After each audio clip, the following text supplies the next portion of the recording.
Welcome to Yeshiva Dash, your sponsor, Nishmas Aviak Shom Nabas Yitzchok. We're holding Basra, the Kufnun Tes.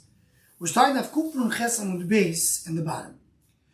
The Gemara says as follows: Shochu mitam. We are, good morning, Yaman. We are 4 lines below from the bottom of Kufnun Ches on the base.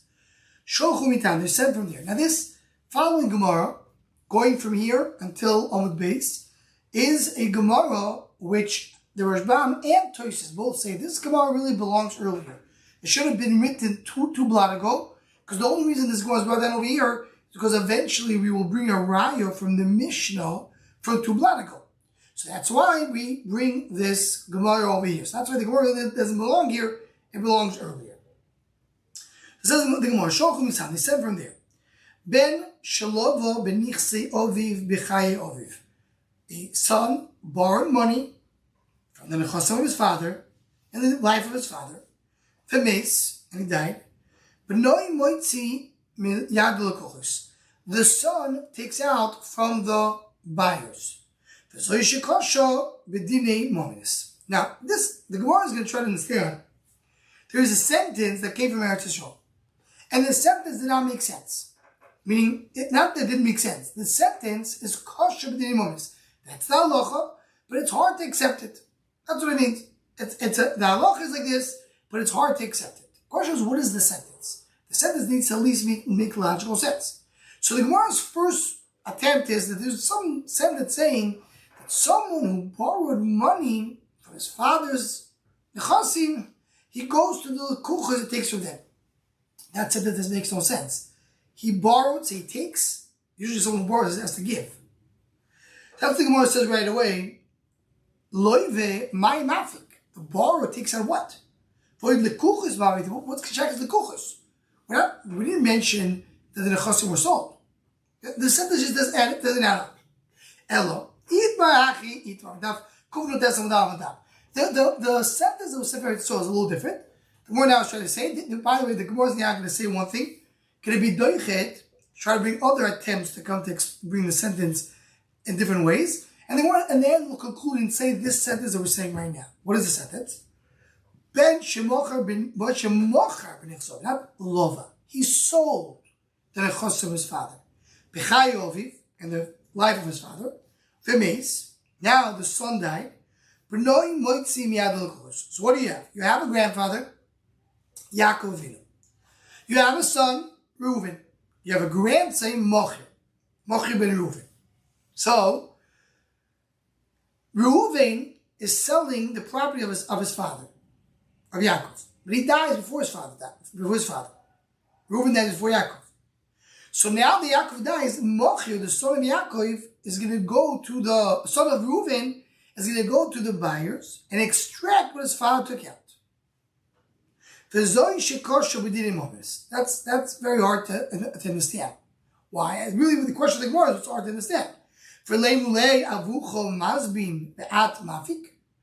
father, Reuven, sold the nechasim. You, Mochir, the son, meaning the grandson, is coming taking it out. It doesn't add so much. So, my question, what's the problem? No, I'll tell you why. The grandson says, I'm not coming on behalf of my father.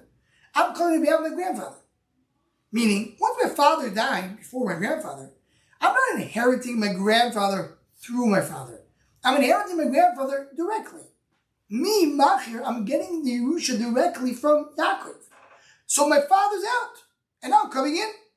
Teida dichtiv, tachas avosecho, ihu vanecho, teshisemu lesorim b'chol haaretz. So the pasuk that we're bringing, the pasuk at Tehillim, is that it says that the son stands instead of his father. Goes into Hinyan, the son is the legs of the father. When the father is not here, the son takes his place. So you're saying, I don't understand. Reuven sold the nechasim, comes his son and takes it out. Your father sold it. Yeah, I'm not inheriting my father. My father did it in an unjust way. Because what? Because really it should have gone, now that he died first, I inherit my grandfather directly. Big discussion that is this true? Meaning, is this a specific thing by a grandson and not by other Yorshim. You know, the Rishonim say only by a grandson. You say that if the father's not here, and the grandson takes over the location of the father. But if you don't, of his father. But if you're talking about a cousin, so it does go in stages. Let's say a cousin gets from the uncle, who gets from the brother, and it goes through that stages. Same with the kasha. We know, no, you're right. This doesn't, there's no question. You have an answer to this sentence. Doesn't more, maybe you could say the following. Ben b'chor shemochar chelik b'choyro b'chayi aviv. Not a regular son. The b'chor sold the chelik of his b'choyro. Reuven is the b'chor of Yaakov. He's not selling his regular nechosim. He's selling his b'choyro nechosim. And then he dies before Yaakov, his father. V'meis b'chayi aviv b'noi hu min mochir moitz v'alkuch is that chelik b'choyro. V'zoi shekosha b'dinim omris. That doesn't make sense. I mean, it's hard to accept it according to Dinim Omris. Avur Masbin Iu Mafik, the father Reuben sells and the son takes it out. I mean, not talking about a regular, talking about B'choy. So more V'chitema Achinami Omer Kor Chavur Da'al B'kasim. Maybe you can say, no, I'll tell you why. I'm not coming from my father, I'm coming from directly from the grandfather. When the Kor Chavur Da'al B'kasim B'chei B'choy Ramai Avidite. The Gemara understands at this stage, in this habit in the Gemara, B'choy must go through the father. The Mochir is not the grandfather of the grandfather. The Mochir is not the B'chor of the grandfather, because he's a grandson. So the only reason he's able to take the Chelik B'chor is because he says, I'm taking my father's portion. But your father sold it, how can you do it? So when my kusha deal matzi omer koyachavur de'ava kasino mkubav kamino. Maybe, yeah, and echanami. The grandson could say, I take my father's space. I said the Rashbam, we learned this. By B'not Tzlofcha. B'not Tzlofcha took the Chelik B'choyer of their father, even though the father did not deserve it, because they stood in front of the father. So yes, the son does stand in front of the father completely. So the Gemara brings two attempts, and both says maybe the son, the grandson, takes the place of his father, the son, and he becomes the Yoyish, and therefore he does not care about the father's sale. We have here another problem, another issue is, in general, how can the father sell it? If he doesn't own it, Yitan is no shlo b'loim. That's really the question what Tosis addresses over here. No shlo b'loim, how can he sell it? And the Pshat go in different mahalchim. Either Pshat is because he's about to be Yerush, so it's considered to be already his. Or, as the Tosis says, we're talking about the case that we brought earlier in the Masechta, that the father gave it to the son already. The guf, not the payers. Not so he has some rishus to sell it. But this is the problem over here that we're sure to discuss. Several answers. How exactly the son can even sell something shlo b'loim? So the kasha. So Moritz said, brought two attempts to say where to show send out we don't understand. Well, look, I can understand it. So the Moritz says maybe it's a different sentence, and a completely different sentence. Interesting, some little modern to go mamish a different direction. Hayayu de'alo edus b'shtar at shaloi nasa gazlon v'nasa gazlon. Someone knows the edus in the shtar before he became a thief. So he knows Vetus. Now he stole. So he's pasul Vetus. Now he already signed the shtar earlier. He can't testify on his handwriting because he's a thief. A thief is a shakar, we don't trust him. But other people could go on and testify on his handwriting. So he can testify. How can people testify on his behalf? Right? What's the case? You have a shtar where it says Reuben signs on the shtar. Now, we found out Reuben is a thief. So if Reuben says, this is my handwriting, I don't trust him. But if Shmerel and Beryl come and say, this is Reuben's handwriting, we trust him. So how can that make sense? There's only shikosh within the it's hard to understand within the moments. My kusho. Tilma kegun shuvzak tav yoda v'bezi. So I'll tell you what. Now talking about, meaning what's the problem? The Rashbam explains. Maybe he was already a thief when he signed. So no, we're talking about a case that I know he signed before he was a thief. What's the case? The Rashbam says there was a handpick in Beis Din. Handpick means that the Yonim gave a skama before. So he says, who says he gave that skama the right time? How do they know? So the unfortunate way to point out, really what Tosis comes to the Rashbam says, the testimony on the person came, we know it happened before it was a Gazlan. Before it was a Gazlan, this signature was verified. Now you have to verify again that it really is that the signature that was verified was this person.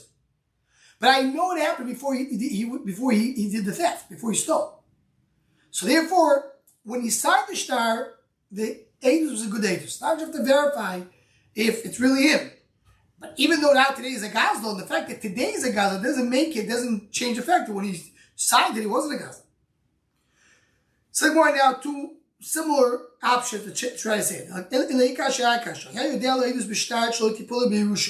Someone knows something about a assets, and he's right now allowed to be made. The Rishonim bring one example is he is a great nephew to the owner.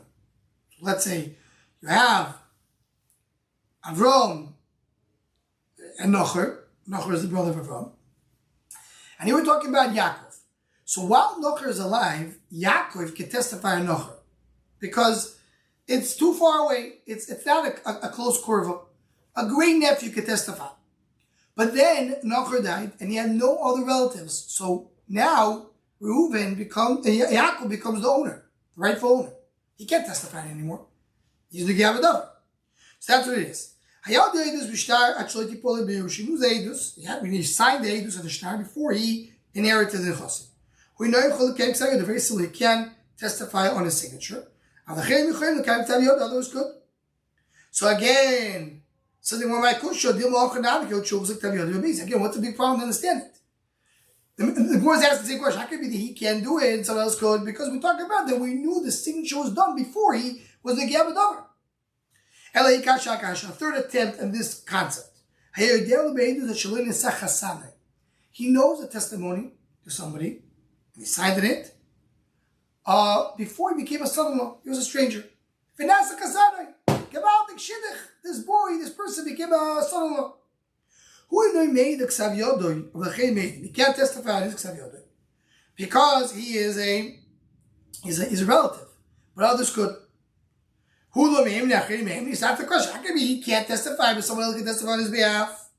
Maybe you'll tell me the same case. The ksav yad was already established in Beis prior to the whole case.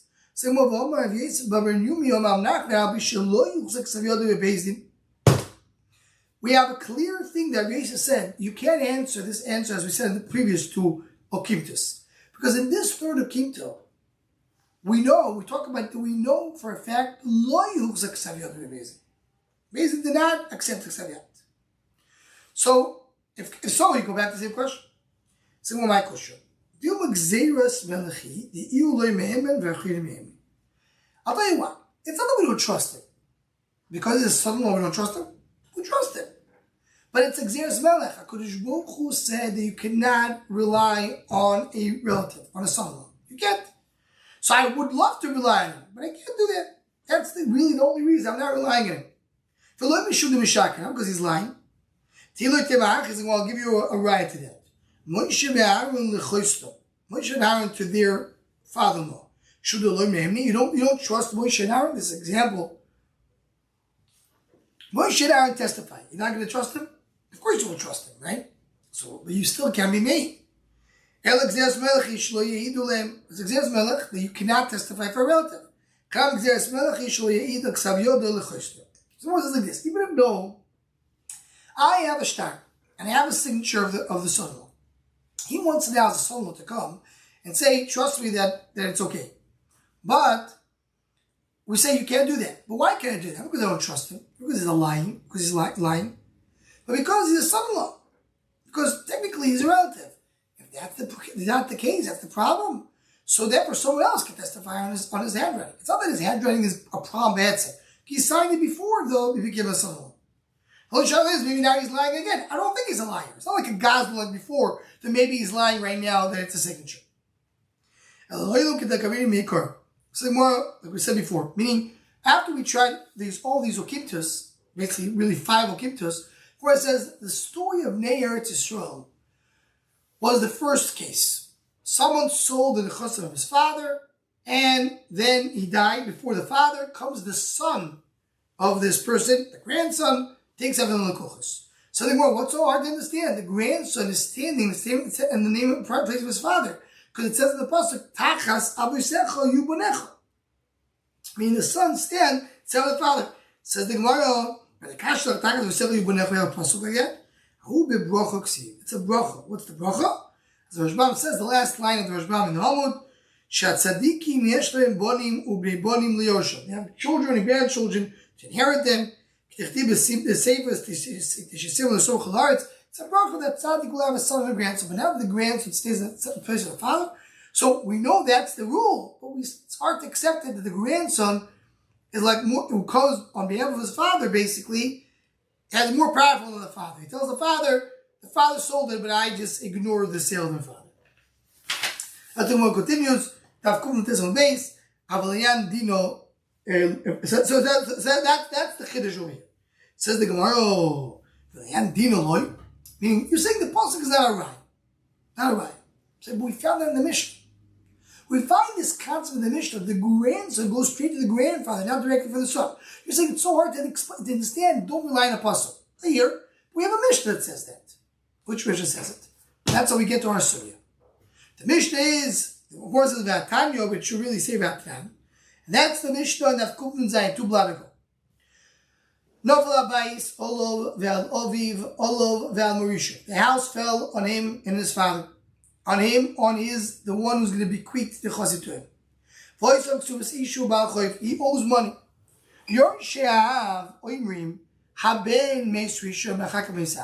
So comes the Yeshiva and say, the son died first, he never inherited his father. The Baal Chayv said, whoa. You know who the son died first, second. So he inherited everything. I can take that as a lend. So that was the case of the Mishnah.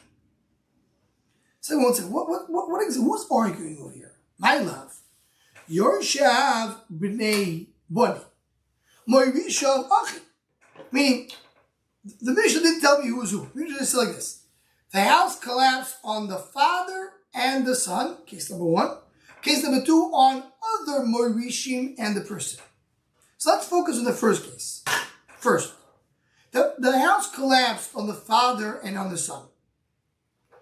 Comes the Yerushim of the son and say, the son died first, so we're taking directly from the father. Who is coming? Who is the Yerushim of the son? L'chura, his children. Meaning the grandchild. So what do you want him to say? I'm going directly to the grandfather. Once you're not going directly to the grandfather, you're taking him because of your father. I mean, your father died before your grandfather died, but you're supposed to, because your father, if your father be alive, you would inherit it. Now that he's not here, you're getting it instead of him. So you're going through the father. So the father owes the money to the lender, so you also owe the money to the lender. So what's the time of the grandson that the father died first? Elamai, you see, the grandson doesn't go through the father. The grandson goes directly to the grandfather. So the grandson says, my father died first. I don't inherit from my father. I inherit from my grandfather. That's why I don't owe the money. So that's what he said. So the word just ends. So merely, in the case of the Mishnah, the house collapsed on the father and the son. Who's tithing? Of course, it's the grandson. Now, what's the next case of the Mishnah? That the house collapsed on the Morishim and the person. The Morishim means the brothers. Meaning, the person there's 2 brothers under one house. And the house collapsed on 2 of them. What? The Shiloh, and let's say for now, one of them at least doesn't have children. So the question is, if he died first, so the brother inherits him. If he died second, so the brother does not inherit him. But that was really the case. Oh, so now, so the Gemara says, so here's what the Gemara saying. If you want to say the grandson, cannot go directly to the grandfather, because the pasuk says that the grandson stands instead of the father. It's talking the bracha. But in reality, Yerusha, the grandson goes through the son. So the son died, and then the father, who cares? The Baal Chayv will tell him, I'm taking it, you're going to, how are you grandson taking the Yerusha through your father? Your father owes me money. Says the Gemara, no. It could be Erech Hanami, if the grandson is the one tining, you're right, then the grandson will get it from his father and he will owe the money. It's true. Look, hi, so what does the Mishnah say Yershav? The Yershav Ochiv. No, we're talking about a brother. Meaning, he has no sons. The father and son are under a house. The house fell. If the father died first and then the son has no kids. What does he have? He has brothers. So the brothers are getting it from the brothers are getting it from whom? From the father. How? If the son died first, so the son never inherited his father.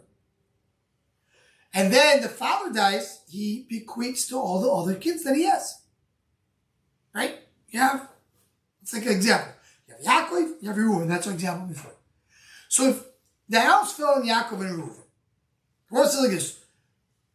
The people that inherit Reuven are saying, Reuven died first. Reuven died first. So therefore, there's no Baal Choiver. So 1 second. If Reuven is this, if the people that inherit Reuven are sons of Reuven, Machir, he gets it through the father. So whatever the father owes, the Machir owes. So they want to know. There's no Machir. There's no son to Reuven. There's only brothers to Reuven. Reuven dies. There's Shimon over here. Shimon says, Reuven died first. So Reuven never inherited his father. I'm inheriting my father directly. That we agree. Shimon inherits Yaakov directly, not through Reuven. Machir maybe inherit Yaakov through Reuven, but Shimon doesn't inherit Yaakov through Reuven. So that's why there's no riot to our case. Now, if you're saying that Yershav is Achi, so what is Moirishav? The next case of the Mishnah? Because in the previous Alkin Torah, you said that Yershav means his kids and Moirishav means his brother. But now you're saying Yershav is the brother, so who's Moirishav? Moirishav is an uncle. So where it ends. Lo Yershav, the Yershav is Achi, is his brothers. Moirishav is Achi Davu, is the uncle. Meaning the uncle. If the uncle and the nephew are under a house and the house collapsed and the uncle has no other kids, so now the nephew is going to inherit the uncle, and then the Balchuk can take it. But if the nephew died first, so the Balchuk has no shaykhs to it. So that's something more explains the Mishnah. So that's why we brought this whole sugya to say that Bnei Eretz Yisrael said we find something pretty odd to understand. A son who sells the grandson can take it back. So you want to tell me the grandson doesn't go through the father. That's a chiddush. What do you mean? That's our Mishnah. So the Mishnah not talking about a grandson. Now the Gemara goes on. And now the Gemara is going to bring another sugya that we saw, a similar concept earlier. Ben Mal Sheyirshas Imoy Bakever Le'anchil Le'ochin Minav. Meaning, does a son inherit the mother after the mother died? Meaning after the son died. So, if you have a mother, everybody's alive. Now the mother died, the son inherits her. Now the son inherits, the son dies, it goes to his relatives. Let's say his brothers, his paternal brothers, even though they're not connected to the mother. But if he dies first, the Shaila is, does he inherit the mother in the kever, meaning in the grave? Does the Yerusha go to him even though he's not here? Hav shenish bo v'meis b'noi v'medino. Uben shenish bo meis ovi v'medino. Now, you have a father who's captured, and we assume he's not here. And the son died in the country, meaning at home, or the opposite. The son was captured, and the father dies at home. So now you don't have both. One of them is not here, and one of them was captured, we assume he's dead. And we have one that died over here. Shaila is who died first. Yersha ben Yechleiku. Right? That's Shaila who died first. We don't know. So we say, it's split. The ones who inherit the father and the ones who inherit the son will divide. So then what do you mean? Talk about a regular father and son. What do you mean? It's the same Yershi. Who inherits the father and the son? Either his sons, his brothers. What are you talking about? It's the same people. What we're talking about. Meaning, you have a grandfather, a maternal grandfather, and he is captured. And his grandson, the son of his daughter, dies. Or the opposite.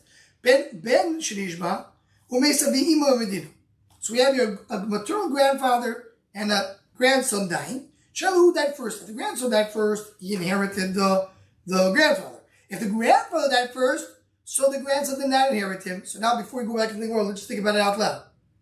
So what is the Gemara going to bring around? You see over here like this. If you hold that a son inherits the mother even after death, so who cares if the grandson died first?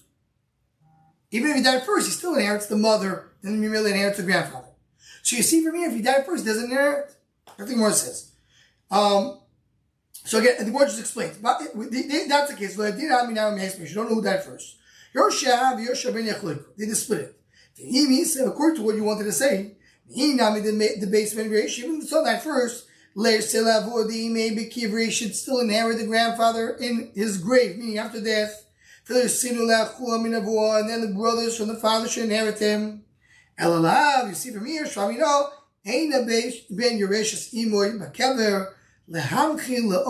you see that the son does not inherit the mother in the grave. We also have a Mishnah like this. Which Mishnah? Yesterday's daf. The house fell on him and his mother. They split it, meaning who splits it? The relatives of the mother and the relatives of the son. Why? Because if the son died first, the son does not inherit the mother. Clearly. Even the son died first, who cares? He should inherit the mother in the grave. And they should inherit the brother. His paternal brother should inherit him. You see from here, you see the son does not inherit the mother in the grave. Shramina. That's what you see from here. Meaning, clearly from that Mishnah. What's the fact? It's a very simple raya. The fact that we have a discussion who died first, the mother or the son, that means if the son died first, that's an inheritor. Because if he inherits in any case, who cares who died first? So over time, what's the reason? It says the Lashon Sibo. It says by son, it says by the father, by the husband. The same by the husband, it doesn't happen in the grave. Also the son does not inherit in the grave. What does it mean does not happen in the grave? So the way the Rashbam explains it, here and son also Leil Daf Kuv Yudalit, because he says that the Rashbam learns that when the husband does not inherit the wife when the wife died. Meaning, if the wife died, so then the husband does not inherit his wife. And the Torah already asked, that's not exactly the same case that we have Bas. Because we are talking about who we're talking about. The son. The son who's dead doesn't inherit the mother. So when compared to the husband, it has to be the husband dies. Right? It has to be equivalent. The son does not inherit when he is in the grave. The husband does not inherit when he is in the grave. That's how we're talking about. According to Rashbam, the husband doesn't inherit when she is in the grave. He doesn't inherit her. Meaning if she died before him, and then her father died, the husband doesn't inherit her. So it's not exactly equivalent. That's what the Torah says, Divum Shat, that we're talking about that the husband does not inherit her when he's in the grave to give to his kids. So Divum Shat, just to say, but that's the Gemara that we had before. Says the Gemara now. Now, this Gemara that we're going to learn right now is a Gemara that we had Le'el in Chesed Sabati Madaf Lamet. We learned it already. Mamish word for word. The Rashbam says, why are we bringing it over here? We spoke about the Nechasu, and you leave them where they are, so he brought it over there. But it's still strange why you bring it. Look at Taisus, the last Taisus of the Perek. Taisus says, the last two lines, says the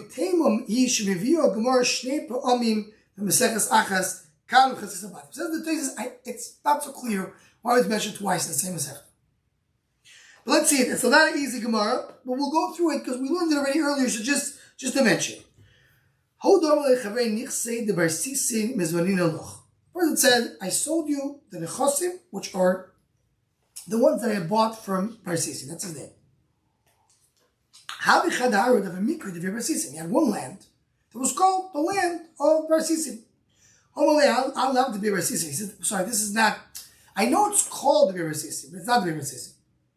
It only has the name, but it's really it's a land that didn't belong to this person called Barsisi. Also, the Kabed Rav Nachman, and in front of Rav Nachman, Ukabed the Lokech, says the buyer will take it. Because we said Bar Sisin, it's called Bar Sisin. You want to say it's not Bar Sisin? Bring me a rye.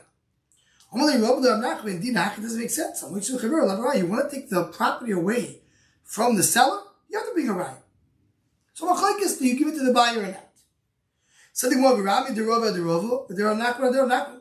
It's a steal, Rav Nachman. Why? Someone told his friend, my base, what are you doing in my house? So what do you mean? I bought it from you, and I was here for 3 years. So I don't have to show you a star. And that's the Gemara said later. I was in Shchune Gavoy. The Rishbam learned Shchune Gavoy means it was in the inner rooms. I was living in the inner rooms. I was always using. I was going in and out of the house the whole time. That's why I didn't do a mecha. The Ramban learns that Shchune Gavoy means a faraway place, and I was in a place where there's a big border. I couldn't come and do a mecha. Also, Rav Nachman, told Rav Nachman, okay, you want to take it away from the owner, you have to bring a raya. So the Rav, it doesn't make sense. Keep it now in the hands of the guy who's holding on to it. So in the first case, Rav Nachman took it away from the original owner, and here he gives it back to the original owner. And Rav did the opposite. In the first case, he left it with the original owner, and I said, get away from the original owner. Something more there over like cash. That's such a big question. Who is holding on to the chassim right now? Is the seller holding on to the chassim or the buyer?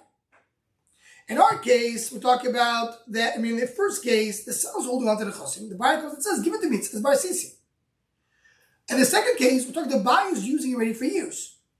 He says, I'm holding on to it. Comes the seller, once again, I'm in your rooms. Right now, the one who's holding on to it is the buyer. We keep it where it is. Also not question. He wrote in the Shtar Bar Sisi. That's what it's called. You have to bring a raya. We go with what is common sense. You said Bar Sisi, it's called Bar Sisi, I'm assuming it's Bar Sisi. That's what we do. Here, even if he has a shtar, the shtar says they actually bought it. But I'm really kind of shtar, don't we say do a kiyum? So you're saying you bought it from me. I say what you bought doesn't really help. You're here 3 years, so you don't have to have a shtar. But if you have a shtar, you have to have a kiyum. So you have to make a So each one has a svara why they differentiate between these two cases. Again, this Gemara is brought down the hill, and with this we come to the conclusion of the 9th parak. Hadol mishameis, Be'ezer Hashem.